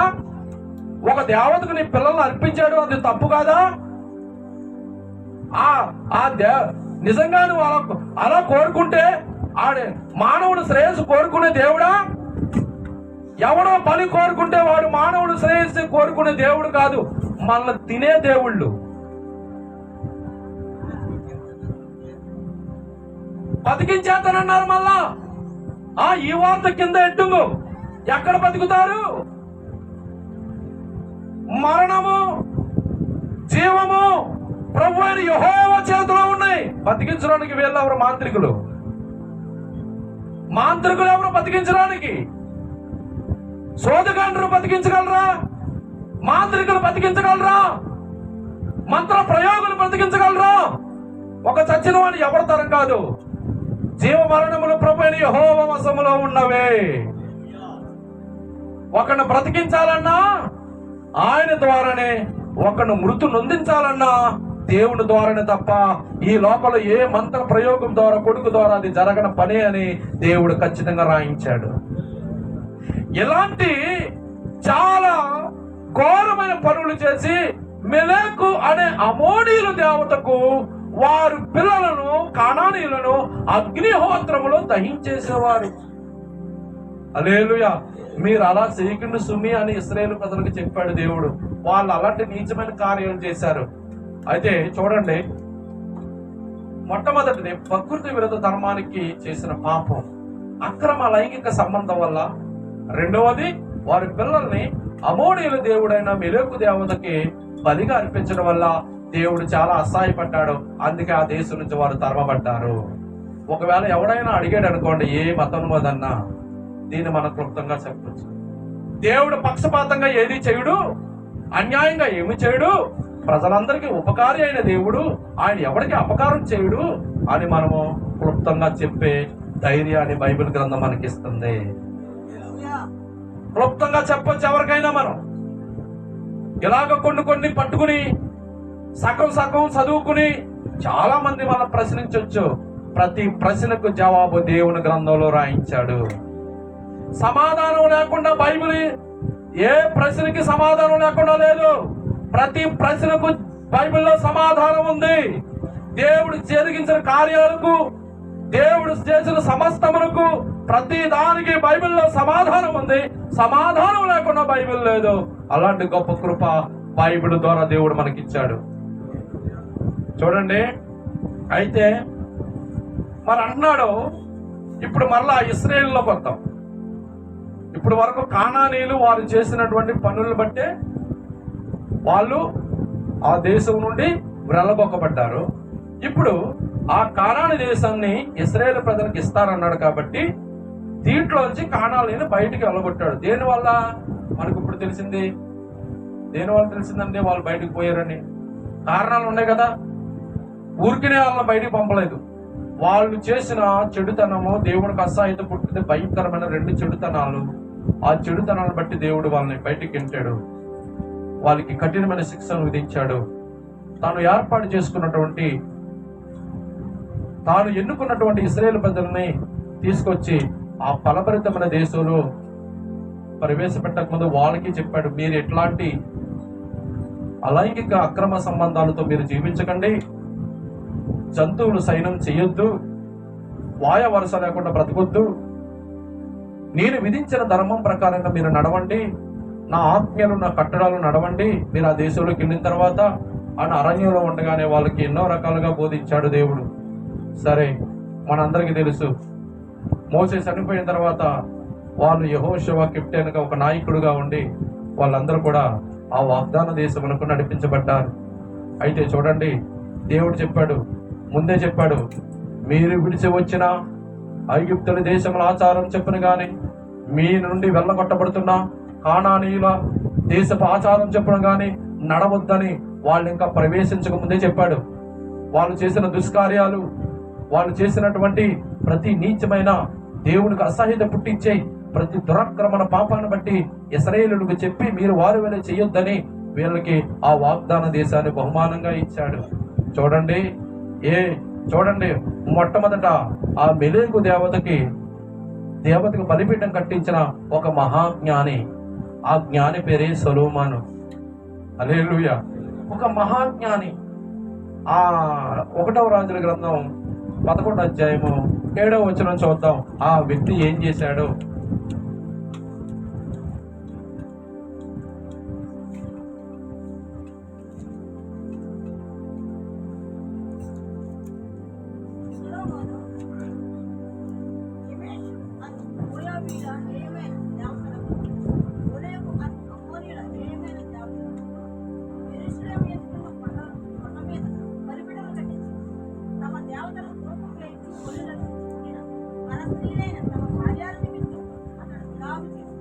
ఏం చేయడండి ఈయన మహా గొప్ప జ్ఞాని. ఈయన ఏ మెలేకు దేవతకు మీ పిల్లలను అగ్నిగుండం దాటించొద్దన్నాడో, ఏ మెలేకు దేవతకు మీ పిల్లలను బలిగా అర్పించొద్దన్నాడో, ఆ మెలేకు దేవతకి ఈ మహాజ్ఞాని ఉన్నతమైన కొండ మీద, యెరూషలేము ఎదుట ఉన్న పెద్ద కొండ మీద ఆ మెలేకు దేవతకి దానికి ముందున్న ఇంకో దేవతకి ఏం కట్టించాడండి? బలిపీఠం కట్టించాడండి. అంటే ఎంత చూడండి. ఇప్పుడు సొలొమోను ఎవరిని అనుసరిస్తున్నాడు? కానానీయులను అనుసరిస్తా ఉన్నాడు. దేవుడు చెప్పేది, నేను పరిశుద్ధుణ్ణి, మీ దేవుడైన యెహోవాను పరిశుద్ధుణ్ణి, మీరు ఆ దేశంలో పరిశుద్ధ ప్రవర్తన కలిగి మీరు ఆ దేశంలో పరదేశులై ఉన్నంత కాలము భయముతో గడపండి ఇశ్రాయేలు ప్రజలారా అని దేవుడు చెప్పాడు. అయితే వీళ్ళు ఏం చేశాడు? మొట్టమొదటి సొలొమోను ఏం చేశాడంటే, దేవుడు ఈ మెలేకు దేవతకు మీ పిల్లలు వారి వలె బలిగా అర్పించొద్దు, అగ్నిగుండాలు దాటొద్దు అంటే ఆ మెలేకు దేవతకే ఈ సొలొమోను గారు ఆ యెరూషలేములో ఉన్న ఆ ఎత్తైన కొండ మీద ఏం కట్టాడండి? మరి అన్నాడండి మాట. ఈ రోజున చాలా మంది క్రైస్తవులు కూడా అట్లాగే మాట వినరండి. హల్లెలూయా. ఈ రోజున చాలా మంది ఇశ్రాయేలు మాట వింటలేదు. దేవుడు పక్షపాతం లేనోడు. ఏమంటే కానానీయులకి ఏ తీర్పు తీర్చాడో ఇశ్రాయేలులకు అదే తీర్పు వచ్చింది. అలాగే ఆధ్యాత్మికమైన ఇశ్రాయేలు మనం కూడా మన ఎదుట ఆ కానానీయులు ఎందుకు వెళ్ళగొట్టబడ్డారు గ్రంథంలో రాయించాడు. ఆ ఇశ్రాయేలు ప్రజలు ఆ కానానీయులు వెళ్ళగొక్కున్నట్లుగా ఆ ఇశ్రాయేలు యోధావారిని కూడా యెరూషలేము వెళ్ళగక్కిందా లేదా? అలాగే వారికి జరిగినటువంటి తీర్పు, దేవుడు వాళ్ళకి ఇచ్చినటువంటి న్యాయమైన తీర్పు మనకి కూడా ఒక రోజున తప్పక జరగబోతా ఉంది. ఎందుకంటే మనము కూడా దేవుని ఆజ్ఞలను అనుసరించి నడవాలి. మనం కూడా దేవుని కట్టడలను అనుసరించి నడవాలి. కానానీయులు నడిచినట్టు మీరు నడవద్దు, ఐగుప్తీయులు చేసినట్టు చెయ్యొద్దు అని ఆ ఇశ్రాయేలులకు నుదుట బొట్టు పెట్టి చెప్పాడు వాళ్ళకి. కానీ వాళ్ళు గొప్ప జ్ఞానవంతులే, గొప్ప ఉన్నవా చాలా పేరు సంపాదించబడిన వ్యక్తులు అనబడిన వారే వాళ్ళు దేవునికి విరుద్ధమైన కానానీయులు ఏ విధమైన కానానీయుల ద్వారా చేసినకి కోపం పుట్టించి, వారు చేసిన పనికి కోపం పుట్టించి వారు కానానీయులు దేవుడికి కోపం పుట్టించారు. అదే పని సొలొమోను ద్వారా దేవుడికి కోపం వచ్చింది. మొట్టమొదటి అక్కడి నుంచి మొదలు పెట్టింది. చూడండి, అతనైతే బలిపీఠం కట్టాడు. ఇంకా ఎదరికెళ్తే ఇంకో ఆయన ఏం చేశాడో తెలుసా? చూడండి, మనం కొంచెం ఎదరికెళ్దాం. మనం ఇప్పుడు రాజుల గ్రంథం చదివాం కదండి. చూడండి. అలాగే రెండవ రాజుల గ్రంథం చూద్దాం. రెండవ రాజుల గ్రంథం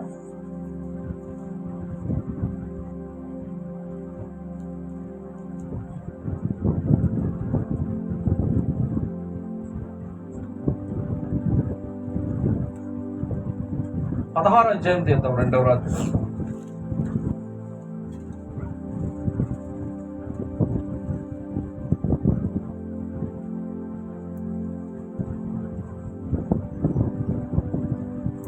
రెండవ రాజుల గ్రంథంలో 16వ అధ్యాయంలో 3వ వచనం చదువుతామండి. అతడు ఇశ్రాయేలీయుల ముందర నిలవకుండా యెహోవా వెళ్ళగొట్టిన జనులు చేసిన ఏమైనా క్రియలు చేస్తూ తన కుమారుని అగ్నిగుండమును దాటించెను. దేవుడు కానాను దేశంలో ఇశ్రాయేలును ప్రవేశపెట్టక ముందు మనం ఇందాక చదివిన 18వ అధ్యాయం లేవియకాండం 21వ వచనంలో ఏముంది? నీవు ఏమాత్రము నీ సంతానమును మెలేకు నిమిత్తం అగ్నిగుండము దాటించవద్దు నా ప్రియమైన పిల్లలారా అన్నాడు. కానీ దేవుడు ఎంతో ప్రేమించిన యోధా జనాంగము ఎంతో ఇష్టపడి వాళ్ళని ఎంతో వాళ్ళ మీద కనికరించి ఒకని తల్లి వాళ్ళని ఆదరించినట్లుగా ప్రజలను ఆదరించాడు. ఆయన ఎంతో ఎంతో సాహసం చేసి ఆ యొక్క ఐగుప్తు అనే చీకటి నుంచి బయటికి తీసుకొచ్చాడు ఆయన. ఆ పరో బానిసత్వం నుండి బయటికి తీసుకొచ్చాడు ఆయన. తీసుకొచ్చి వీళ్ళ జీవితాలు దీర్ఘాయుష్మంతంగా ఉండాలని, వీళ్ళు బాగుండాలని, వాళ్ళ కుటుంబాలు చక్కగా దేవుళ్ళు వర్ధిల్లాలని, ఆ సమృద్ధికరమైన సస్య సంపదతో నింపబడినటువంటి ఆ ఫలభరితమైన కానాను దేశంలో మీరు ప్రవేశించి మీరు మీ పిల్లలు ఎంతో హాయిగా బ్రతకాలని దేవుడు కోరుకున్నాడు. కోరుకున్న దానితో పాటు అలాగే మీరు కానానీయులు చేసినట్టు ఐగుప్తు చేసినట్టు చెయ్యొద్దన్నాడు. కానీ చివరి గుర్తులోకి ఆ దేశంలో ప్రవేశించి ఆ దేశంలో ఉన్న సకల సంపదలు అనుభవిస్తూ ఆ దేశ యొక్క ఫలభరితాన్ని మీరు అనుభవిస్తూ ఆ సస్య శ్యామలాన్ని అనుభవిస్తూ వీళ్ళు ఏం చేశాడో తెలిసి అహాజ్ అనేవాడు ఈ రాజు హిజ్కియా తండ్రి ఏం చేశాడండి? ఆయన ఇశ్రాయేలీయుల ముందర నిలవకుండా యెహోవా వెళ్ళగొట్టిన కానానీయులు చేసిన ఏమైనా క్రియలు చేసి తన కుమారుని అగ్నిగుండము దాటించెను. ఇప్పుడు దేవుడు ఏం చేయాలండి? ఇప్పుడు దేవుడు పక్షపాతం లేనుడుగా నన్ను ఒకలాగా మిమ్మల్ని ఒకలా చూడ్డా. ఆయన అందరి విషయంలో ఆయన దృష్టి సమానమే. కానానీయుల విషయంలో ఎలాగ ప్రవర్తించాడో ఇశ్రాయేలీయుల విషయంలో అలాగే ప్రవర్తించకపోతే మన దేవుడు న్యాయం తప్పునోడు అయిపోతాడు. న్యాయం తప్పునోడు కాదు మనవాడు, మన దేవుడు. ఒకవేళ నేను ఎంతో ఇష్టపడ్డాను ఈ బిడ్డల్ని, ఎంతో శ్రమపడి ఐగుప్తు దేశం నుంచి వెలుపలకు తీసుకొచ్చి ఎర్ర సముద్రంలో బాట ఏర్పరిచి 40 సంవత్సరాల అరణ్యంలో వీరిని నడిపించి వీళ్ళ ముందు ఎన్నెన్నో అద్భుతాలు చేసి కడకి వాగ్దాన దేశంలో ప్రవేశపెట్టారు. తెలుసో తెలియకు చేశారులే అని ఊరుకోలేదుగా. ఆ కానానీయులు చేసిన దుష్కార్యాన్ని బట్టి వాళ్ళు ఎలాగా ఆ కానాను దేశం నుంచి వెళ్ళగొట్టాడో అదే దుష్కార్యము ఇశ్రాయేలు యోధావారిలో చూశాడు దేవుడు. అలాగే వీరిని వెళ్ళగొట్టేశాడు. యోధావారి కంటే ముందు ఇశ్రాయేలీయులు అశ్షూరీయుల చేత పట్టబడ్డారు. ఇశ్రాయేలీయులు చాలా దురాత్మమైనటువంటి మార్గంలో నడిచారు. వారు యూదుల కంటే బహు ఘోరమైనటువంటి పాపాన్ని చేశారు. ఇశ్రాయేలీయుల కంటే 130 సంవత్సరాలకి ముందుగానే ఈ యూదుల కంటే ముందుగానే 130 సంవత్సరాలు లేక ఇంకా ఒకవేళ 150 సంవత్సరాల కంటే ముందుగానే అశ్షూరీయుల చేత ఇశ్రాయేలీయులు బానిసలుగా కొనుపోబడ్డారు. ఆ దేశం నుంచి వెళ్ళని బహిష్కరించేశాడు. కానీ ఎందుకు ఇశ్రాయేలీయులు దేవుడు బయటికి గంటేశాడు? ఎందుకు మన ఎదురుగుండా ఈ స్వాస్థ్యంగా ఏర్పరచుకున్న ఆ 10 గోత్రాల వారిని దేవుడు ఎందుకు శత్రువుల చేతికి అప్పగించాడు? కళ్ళతో చూస్తూ కూడా వాళ్ళకి మారు మనసు రాలేదండి. హల్లెలూయా.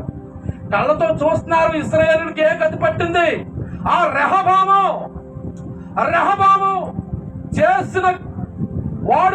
చేసిన క్రియలకు ఇశ్రాయేలీయులు బహుపాపులైపోయారు. వాళ్ళు ఇచ్చలవిడిగా జీవించారు. కానానీయుల కంటే మూర్ఖంగా తయారైపోయారు. కానానీయుల కంటే మితిమీరిపోయారంట చెడ్డ పనులు చేయడంలో ఇశ్రాయేలీయులు. దేవుడు యవన క్రియలకు తగినట్టుగా వాడికి పక్షపాతం లేకుండా ప్రతిఫలం ఇచ్చే దేవుడా అని ప్రార్థన చేస్తాము. వాళ్ళు చేసే ఉంటారు. కానానీయులకు క్రియలకు తగినట్టుగా నువ్వు ప్రతిఫలం ఇచ్చావు దేవుడా అని మొట్టమొదలు చెయ్యొచ్చు. తర్వాత కానానీయులు ఏ పాపం అయితే చేసి ఆ దేశం నుంచి వెళ్ళగొట్టబడ్డారు, అదే పాపంలో ఇశ్రాయేలీయులు పడిపోయారు. దేవుడు ఎంతో బుజ్జగించాడు, ఎన్నో మంది ప్రవక్తల చేత చెప్పించాడు, ఎంతో మంది దీర్ఘదర్శుల చేత మాట్లాడించాడు. ఎంతో మంది ఆ ప్రవక్తలు చిన్న చిన్న పెద్ద వాళ్ళందరూ ఎంతో మంది ఇశ్రాయేలు ప్రజలను హెచ్చరించారు, యోధా ప్రజలను హెచ్చరించాడు. దేవుడు ఎక్కడ వినలేదు. ఆ కానానీయుల కంటే బహుఘోరమైన పాపులుగా దేవుడు కనబడ్డారు. ఈ ఇశ్రాయేలీయులను చూసి ఆయన బుద్ధి వస్తుందేమో అనుకున్నాడు, ఇశ్రాయేలును చూసి మారు మనసు వస్తుందేమో అనుకున్నాడు దేవుడు. వాళ్ళు ఎదురుగుండానే శత్రువులు వచ్చి ఈడ్చుకుపోతున్నారే, వాళ్ళు ఎదురుగుండానే పురుషుల్ని స్త్రీల్ని చంపుకుంటా లాక్కిపోతున్నారే అశ్శూరీయులు, అప్పుడైనా బుద్ధి వస్తుందేమో, ఆ ఎదురుగుండా కనబడే శిక్షలు చూసేమైనా బుద్ధి వస్తుందేమో అని దేవుడు అనుకుంటే, వారిని చూసి కూడా ఇంకా బుద్ధి రాకుండా మరలా రాను రాను ఇంకా మితిపరు. ఈ రోజు కూడా అదే ప్రపంచంలో క్రైస్తవ జీవితాల్లో జరుగుతూ ఉందండి. హల్లెలూయా. ఇంకా వస్తుంది, మారు మనసు వస్తుంది, మారు మనసు వస్తుంది, మారు మనసు అంటే ఇంకా ఆ కానానీయులు చేసిన వ్యర్థమైన పనుల కంటే ఈ రోజున క్రైస్తవులు మహా ఘోరమైన పనులు చేస్తున్నారండి.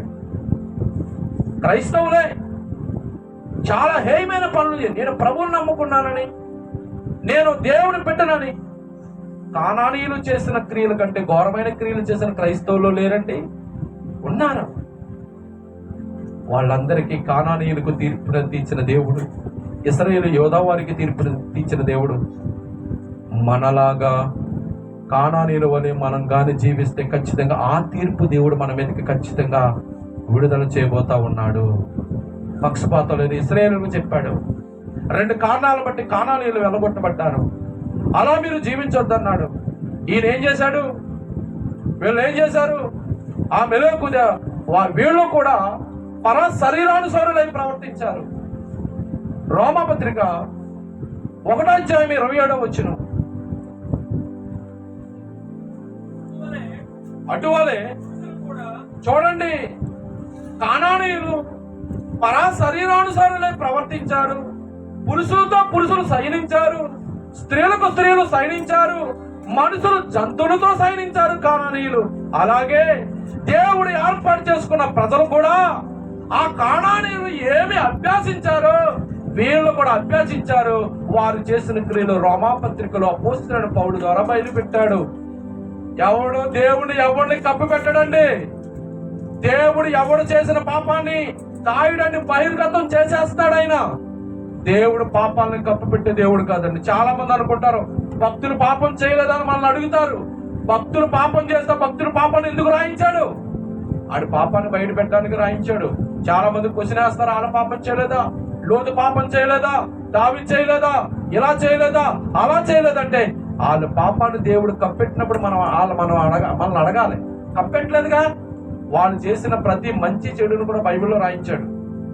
మరి తిరిగి వాళ్ళు అడగడానికి ఏంటి వాళ్ళకి ఆస్కారం అంటే దేవుని యొక్క సువార్త మీద వారికి ఉన్న కోపం. హల్లెలూయా.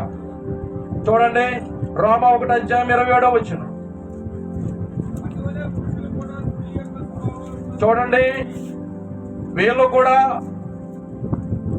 దేవునికి అసహాయమైనటువంటి పుట్టించే పాపం చేశారు. కానానీయులు అదే పాపం చేశారు.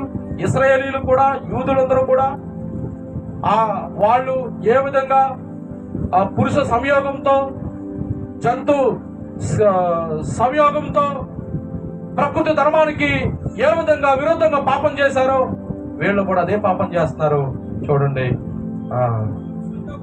పురుషులతో పురుషులు అవానీచమైనది చేయించు తమ తప్పిదములకు తాగిన ప్రతిఫలము పొందుతూ ఒకరి ఎడల ఒకరు కామపుత్రులైరి, మరియు వారు తమ మనసులో దేవునికి సోటి నిల్లకపోయారు కనుక చేయరాని కార్యములు చేయుటకు దేవుడు భ్రష్ట మనస్సును వారికి అప్పగించెను.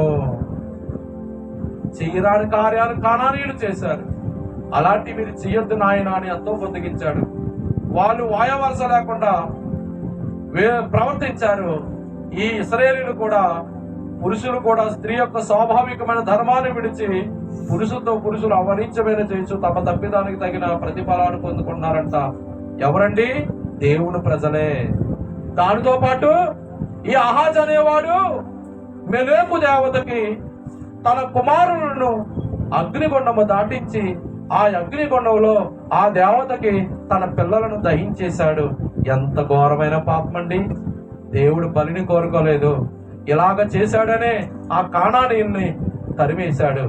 ఆ కానానీయులు చెయ్యొద్దన్నది చేశాడనే ఈ ఇశ్రాయేలుని యోధా వారిని కఠినంగా దేవుడు శిక్షించాడు. అలాగే ఇప్పుడు మరలా ఎంతో మంది ప్రవక్తలతో దేవుడు మాట్లాడించాడు. ఎంతో మంది బోధకులతో దేవుడు మాట్లాడించాడు. ఎవరి మాట వారు చెవులు పెట్టలేదు. వారు మనసుకు నచ్చినట్లుగా ప్రవర్తించారు, శిక్షకు పాత్రులైపోయారు. అయితే దేవుడు లోకాన్నంతో ప్రేమిస్తున్నాడు. ఆయన తన చేతులతో చేసుకున్న మానవుడు నశించిపోకూడదు.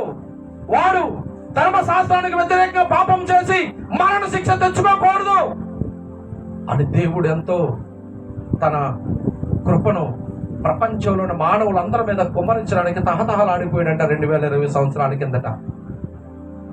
మానవుడు నశించిపోవడానికి వీల్లేదు.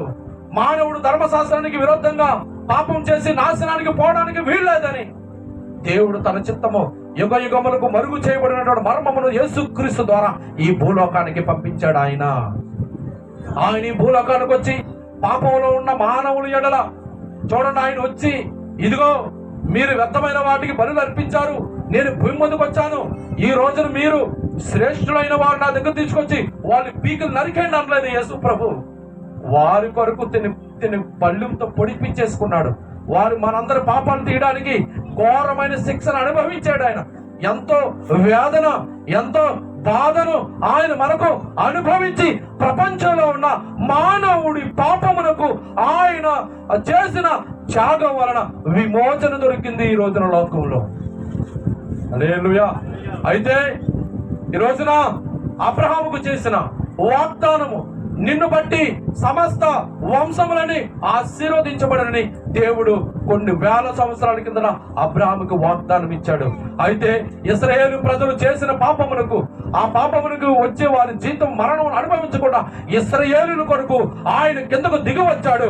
ఆయన దిగు రావడంలో అబ్రహాముకి ఇచ్చిన వాగ్దానాన్ని బట్టి ఈ రోజున ప్రపంచ దేశంలో ప్రతి అన్యజనుడికి దేవుని కృప విస్తరించిపోయింది. ఈ రోజున ఆ కృపలో మనం వచ్చేసాం. ఇప్పుడు ఆ కృపకు మనం వచ్చాం. ఆ కృపను పొందుకోవడానికి ఇశ్రాయేలీయులతో పాటు మనకి దేవుడు అవకాశం ఇచ్చాడు. ఆ అవకాశాన్ని మనందరి పట్ల దేవుడు సద్వినియోగపరిచాడు. యేసుక్రీస్తు ద్వారా, ఆయన బలియాగం ద్వారా ఇశ్రాయేలు పాపాలు క్షమించడమే కాకుండా ప్రపంచ దేశంలో ఎవడైతే యేసు నామాన్ని అంగీకరిస్తాడో వాడి పాపాలన్నీ కూడా నిర్మూలన చేయబడబోతున్నాయి. ఈ రోజున మనమందరం కూడా అబ్రహాము ఇచ్చిన ఆశీర్వాదములకు వారసులుగా వచ్చాము ఈ రోజున. అయితే మనతో కూడా దేవుడు చెప్తా ఉన్నాడు. ఇశ్రాయేలీయులకు చెప్పాడు, కానానీయులు జీవించినట్టు జీవించొద్దన్నాడు. అయితే యేసుక్రీస్తు ద్వారా తండ్రి అయిన దేవుడు అబ్రహాముకి ఇచ్చిన ఆశీర్వాదమునకు ఆ ఇశ్రాయేలీయులు రక్షణ కొరకు యేసుక్రీస్తు లోకానికి వచ్చాడు. ఆ రక్షణతో పాటు సమస్త అన్యజనులు కూడా రక్షణ ఇస్తానని దేవుడు వాగ్దానం నెరవేర్చుకుని ఈ రోజున ప్రపంచంలో అన్ని దేశాలు లక్షల కోట్ల మంది ప్రజలు దేవుని బిడ్డలుగా అంగీకరించబడ్డారు. ఆ దేవుడి బిడ్డలందరికీ మరలా దేవుడు ఆజ్ఞాపిస్తా ఉన్నాడు. హల్లెలూయా. ఈ రోజున మనకి కూడా ఇశ్రాయేలుకు ఆజ్ఞాపించినాడు, కానానీయులు చేయొద్దని ఇశ్రాయేలుకు ఆజ్ఞాపించాడు. ఈ రోజున అబ్రహాము ఆశీర్వాదం ద్వారా, యేసుక్రీస్తు రాక ద్వారా మనకు వచ్చిన ఆశీర్వాదము గొప్ప రక్షణ వచ్చింది. ఆ రక్షణ మనం కలిగి ఉన్నాం. మనము కూడా ఈ లోక ఆశలను అనుసరించి నడవకూడదని దేవుని వాక్యం మనకి చదివిస్తా ఉంది. చూడండి, మనం అపొస్తలుల కార్యాలు 6వ అధ్యాయం 9వ వచనం చదువుదాం.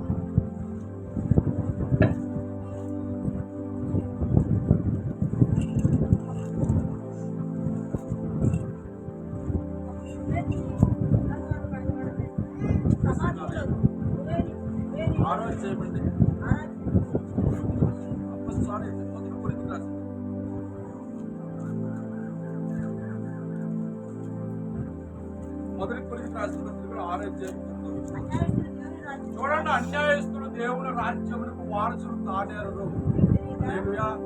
ఇప్పుడు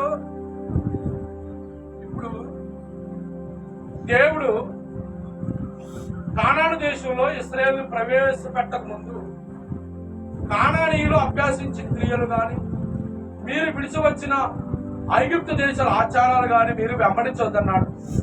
అయితే దేవుడు ఏం చెప్పాడో ఇశ్రాయేలు కూడా అదే చేశారు. ఇప్పుడు ఇశ్రాయేలు అన్యాయస్తుల న్యాయస్తుల, వాళ్ళ అన్యాయస్తుల అన్యాయస్తులు. అందుకే ఆ వాగ్దాన దేశంలో వాళ్ళు వారసులుగా ఉండకుండా గెంటి వేయబడ్డారు. ఇప్పుడు దేవుడు అంటున్నాడు, అన్యాయస్తులకు దేవుని రాజ్యంలో హక్కు లేదు. అయితే ఇప్పుడు మనం ఒకప్పుడు చూడండి, కిందకు చదువుదాం. మోసపోకుడి, జారులైనను, విగ్రహార్థికులైనను, వ్యభిచారులైనను, ఆడంగితనము గలవారైనను, పురుష సంయోగులైనను, దొంగలైనను, లోపులైనను, త్రాగుబోతులైనను, దూసుకులైనను, దోసుకున్న వారైనను వారసులు కారు. ఇప్పుడు ప్రభుల ద్వారా పౌలు, అపోస్తలుడైన పౌలు ద్వారా కొరింథీ సంఘంతో మాట్లాడుతూ ఉన్నాడు. అన్యాయస్తులు ఎవరు దేవుని రాజ్యానికి వారసులు కారు. మోసపోకండి, జారులైన, విగ్రహార్థికులైన, వ్యభిచారులైన, ఆడంగితనం గల వారైన, పురుష సంయోగులైనను. అయితే ఇశ్రాయేలును కూడా పురుష సంయోగం చేశారుగా రోమా పత్రికలో. వాళ్ళు పురుషులతో పురుషులు కలిసి అవనీచమైన పాపములకు దిగజారిపోయారు. అందుకని వాగ్దాన దేశంలో ఉండకుండా గింటి వేయబడ్డారు. అయితే మనలో కూడా దేవుడు చెప్తా ఉన్నాడు, మనలో ఎవరు కూడా క్రైస్తవుడు అనబడిన వాడెవడైనా సరే పురుష సంయోగులుగా ఉండడానికి వీల్లేదు, ఆడంగితనం గలవారుగా ఉండడానికి వీల్లేదు. అలాగే దొంగలైనను, లోపులైనను, త్రాగుబోతులైనను, దోసుకునేవాడుగా ఉండడానికి వీల్లేదు. అలాగుంటే దేవుని రాజ్యానికి హక్కుదారులు కారు. అయితే మీలో కొందరు అట్టివారైంటురు గాని ప్రభు అయిన యేసుక్రీస్తు ద్వారా మన దేవుని ఆత్మయందు మీరు కడగబడి పరిశుద్ధపరచబడిన వారే నీతిమంతులుగా తీర్చబడ్డారు. అవును, ఒకవేళ ఇప్పుడు దేవుని సువార్త, రక్షణ సువార్త మనకు అందక మునుపు మనము కూడా తెలియక అజ్ఞానంలో ప్రకృతి ధర్మానికి విరుద్ధమైన పాపంలో ఉంటూ వ్యర్థమైన వాటిని అనుసరిస్తూ జీవించిన మనకి ఆ ప్రభు అయిన యేసుక్రీస్తు కృప ద్వారా ఆ రక్షణ సువార్తను నమ్మిన మనకి కూడా ఒకప్పుడు లోపులమైన మనకి, వ్యభిచారులైన మనకి, పురుష సంయోగులైన మనకి, త్రాగుబోతులైన మనకి, దూసుకులైన మనకి, హింసుకులైన మనకి, అలాగే ఇంకా అవనీచమైన పాపం చేసే మనందరికీ కూడా రక్షణ సువార్త రావడం వలన, దేవుడు అబ్రహాంకి ఇచ్చిన ఆశీర్వాదవచనము మన దగ్గరికి రావడం వలన, మనం ఆ సువార్తను నమ్మడం వలన వాటన్నిటి నుండి మనం పక్కకు వెళ్ళిపోయాం. ఇప్పుడు దేవుడు యేసు నామమున దేవుని తన ఆత్మను బట్టి అనేక రకాలైన స్వభావము గల మనందరినీ కూడా నీతిగా మార్చేశాడు ఆయన. అయితే మనం మునుపు అలాగున్నాం కానీ ఇప్పుడు ప్రభు అయిన యేసునామమున దేవుని ఆత్మను బట్టి మనం అందరూ కూడా ఏం చేయబడ్డాము? ఇప్పుడు పరిశుద్ధపరచబడ్డాము. హల్లెలూయా. అయితే పరిశుద్ధపరచబడ్డాము. అయితే ఎఫెసీయులకు రాసిన పత్రిక 5వ అధ్యాయము 11-12 వచనాలు చదువుదాం.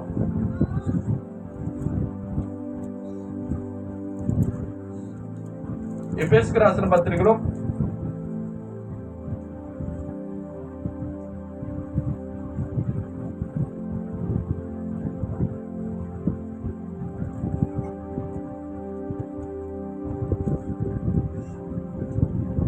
5వ అధ్యాయం అండి 11-12 వచనాలు చదువు.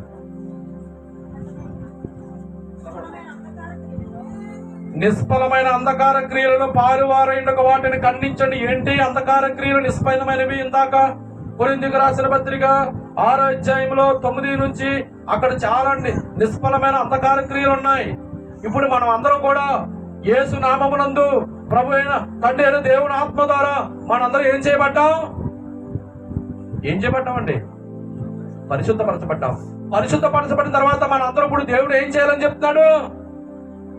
నిష్ఫలమైన ఆ కొరింథీయులకు రాసిన పత్రికలో 6వ అధ్యాయంలో 9వ వచనంలో ఉన్న నిష్ఫలమైన అంధకార క్రియలన్నింటినీ ఇప్పుడు మనము వాటన్నిటినీ ఖండించేవారుగా ఉండండి అన్నాడు. అలాగే చెప్పాడు ఇశ్రాయేలు ప్రజలతో, ఆ కానానీయులు చేసిన నిష్ఫలమైన అంధకార క్రియలు మీరు ఖండించి జీవించాలి అని చెప్పాడు. వారు వినలేదు. అందుకే కానానీయులు ఎలా వెళ్ళగొట్టబడ్డారు, ఇశ్రాయేలు కూడా అలాగే వెళ్ళగొట్టబడ్డారు.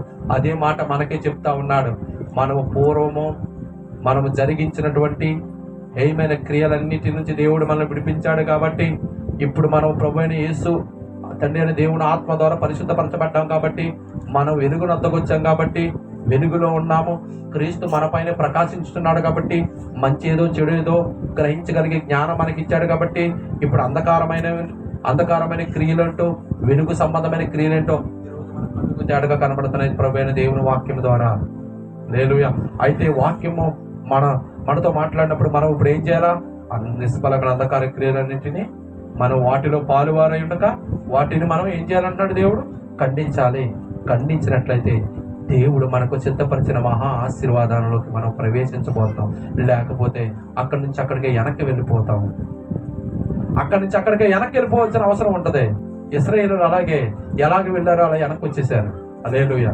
మనము వెళ్తాం కానీ వెనక్కి వచ్చేవలసి వస్తుంది ఒక రోజున. జాగ్రత్త.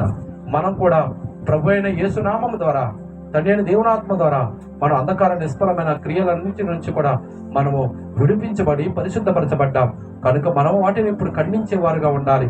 వాటిలో పాలిభాగస్తులుగా ఇశ్రాయేలు వలె యోధా వలె మనం ఉండడానికి వీల్లేదు. వాటిని ఖండిస్తూ మనం ఈ భూమి మీద బ్రతుకుతాం. హల్లెలూయా. చివరిగా ఇంకో వచనం చదువుకొని మనం ముగించేద్దాం. పేతురుకు రాసిన పత్రిక, మొదటి పేతురు రాసిన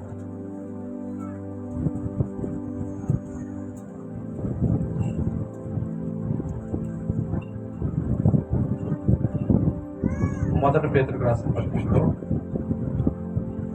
చూడండి 14 వచ్చిన 1వ అధ్యాయం అండి 14 వచ్చిన. నేను పరిశుద్ధుడై ఉన్నాను కనుక మీరు పరిశుద్ధులైండుడని వ్రాయబడి ఉన్నది. కాగా మీరు విధేయులైన పిల్లల వలె మీ పూర్వపు అజ్ఞాన దశలను మీకుండిన ఆశలను అనుసరించి ప్రవర్తింపక మిమ్మల్ని పిలిచిన వాడు పరిశుద్ధుడై ఉన్న ప్రకారం మీరు సమస్త ప్రవర్తన యందు పరిశుద్ధులై ఉండండి. పక్షపాతం లేకుండా క్రియలను బట్టి ప్రతివానికి తీర్పు తీర్చేవాడు తండ్రి అని మీరు ఆయనకు ప్రార్థన చేయుచున్నారు గనుక మీరు పరదేశులై ఉన్నంత కాలం భయముతో గడుపుడి. ఇప్పుడు మనం అందరూ కూడా ఒకప్పుడు నిష్ఫలమైన అంధకార క్రియలు పాలిభాగస్తులమే. అయితే యేసునామమున తండ్రి దేవుని ఆత్మ ద్వారా మనం పరిశుద్ధపరచబడ్డాం. అయితే మనం ఇప్పుడు అందరూ కూడా వెలుగునొద్దకు వచ్చాము. మనం అందరూ చేయవలసిన పని ఏంటంటే నిష్ఫలమైన అంధకార క్రియలు పాలువై ఉండగా వాటిని మనం ఖండిస్తూ జీవించాలని దేవుడు హెచ్చరించాడు. అలాగే ఆ కింద వచనంలో ఇందాక చదవబడిన ఎఫెసీయులకు రాసిన పత్రిక 5వ అధ్యాయం 12వ వచనంలో రహస్యంగా జరిగించుచున్నటువంటి అవమానకరమైన క్రియలను కూడా వాటి గురించి మనం మాట్లాడడం కూడా అవమానకరం అన్నాడు. చెయ్యక్కర్లేదు. వాటి గురించి మాట్లాడకుండా శిక్షే మనకి. రహస్యంగా జరిగిస్తున్న అవమానకరమైన క్రియల గురించి వాటిని ఎలా ఖండిస్తున్నామో ఆ మాటల గురించి మనం కూడా మాట్లాడకూడదు. అలా మాట్లాడితే అది దేవునికి అవమానకరమే.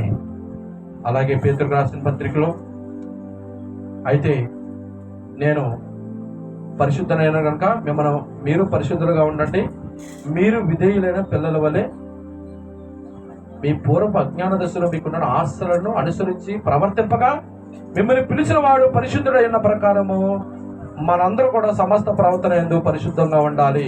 ఎందుకంటే పక్షపాతం లేకుండా క్రియలను బట్టి ప్రతి వారికి దేవుడు తీర్పు తీర్చు తండ్రి అని మనం ప్రార్థన చేస్తున్నాం కనుక పరదేశంలో ఉన్నంతకాలం భయంతో గడుపుతాం. అతనికి పక్షపాతం లేదు.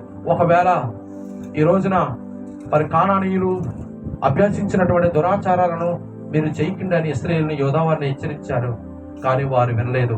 ఏ విధంగా ఆ కానాను దేశం ఆ కానానీయుని ఎలా వెళ్ళగొట్టిందో ఆ క్రియలను అభ్యసించి వాటి ప్రకారంగా నడిచిన ఆ వాగ్దాన భూమిలో ప్రవేశపెట్టబడినటువంటి ఆ దేవుని స్వచ్ఛమైనటువంటి ఇశ్రాయేలు జనం కూడా అదే విధంగా వెళ్ళగొట్టబడింది.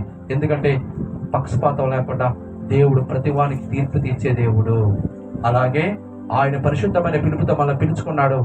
మన పూర్వం ఉండినట్టు అజ్ఞాన దశల నుంచి విడిపించి యేసునామమున పరిశుద్ధాత్మ దేవుడు మనందరూ కూడా బాగు చేశాడు.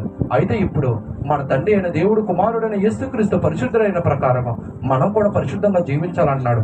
ఇక మనము కూడా పూర్వము నడిచినట్టుగా అజ్ఞాన దశలో మనకుండిన ఆశలను ఇంకా అనుసరించకుండా పరిశుద్ధమైన దేవునికి పిలుపుకు తగినట్లుగా జీవించమన్నాడు.